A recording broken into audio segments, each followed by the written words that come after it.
Bonjour.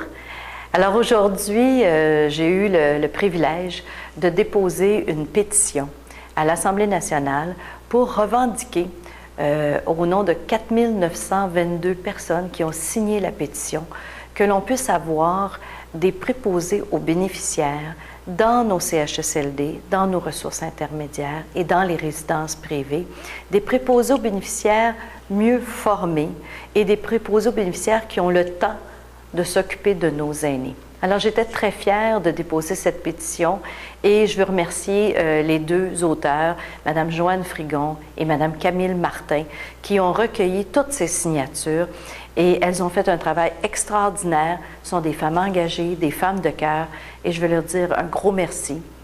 Maintenant, le travail commence.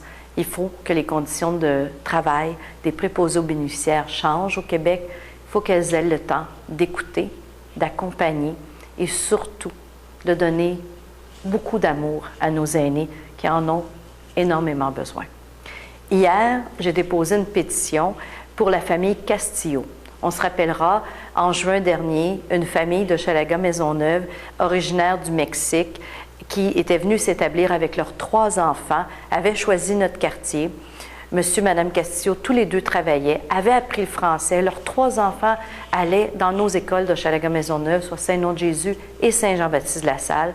Malheureusement, le gouvernement canadien a décidé de les retourner au Mexique, ne reconnaissant pas les validités de leur immigration. La pétition que j'ai déposée, c'est pour demander à la ministre Kathleen Veil, la ministre de l'Immigration, de faire tout en son possible pour que la famille Castillo puisse revenir le plus rapidement au Québec et dans Chalaga-Maisonneuve. Alors, actuellement, on attend les réponses de la ministre et j'espère que voir la famille Castillo le plus rapidement possible.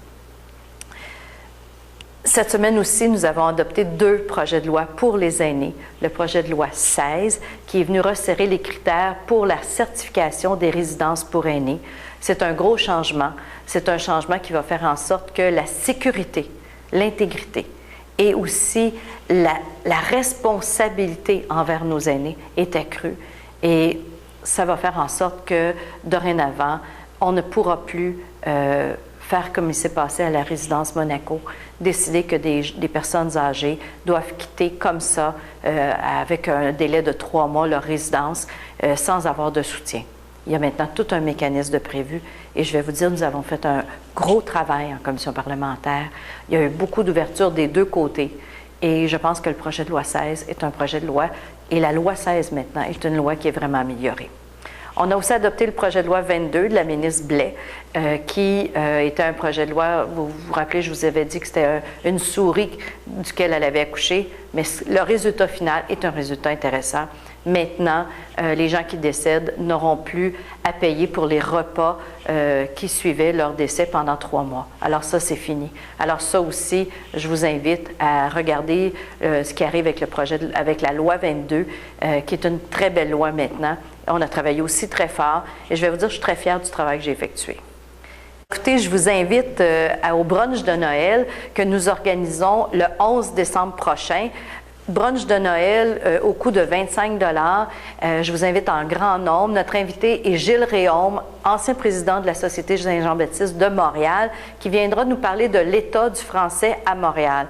Alors, pour ceux qui connaissent Gilles Réaume, c'est un personnage haut en couleur qui va venir un peu nous brasser les puces et venir peut-être nous réveiller sur le fait qu'on ne se préoccupe pas assez de l'État et surtout de la présence dans l'affichage à Montréal du français. Alors, je vous invite, si vous souhaitez y assister, vous pouvez vous procurer des billets au bureau de comté, communiquer avec mon équipe et ça va nous faire plaisir de vous accueillir le 11 décembre. Alors, écoutez, aujourd'hui, c'est la dernière journée, c'est la semaine, excusez-moi, c'est la semaine de l'élimination de la violence contre les femmes. Je porte le petit ruban blanc, comme vous voyez, et ce petit ruban blanc, eh bien, c'est pour démontrer qu'il faut que cesse la violence contre les femmes. On voit trop de tragédies, trop de violences conjugales, et il faut faire tout en son pouvoir qu'aucune pratique religieuse, aucune culture de tout autre pays viennent faire en sorte qu'on accepte la violence contre les femmes. Jamais. Jamais la violence ne doit être permise et on ne doit pas fermer les yeux. Alors, je vous invite à porter le petit ruban blanc et ça dure jusqu'au 6 décembre. Bonne semaine!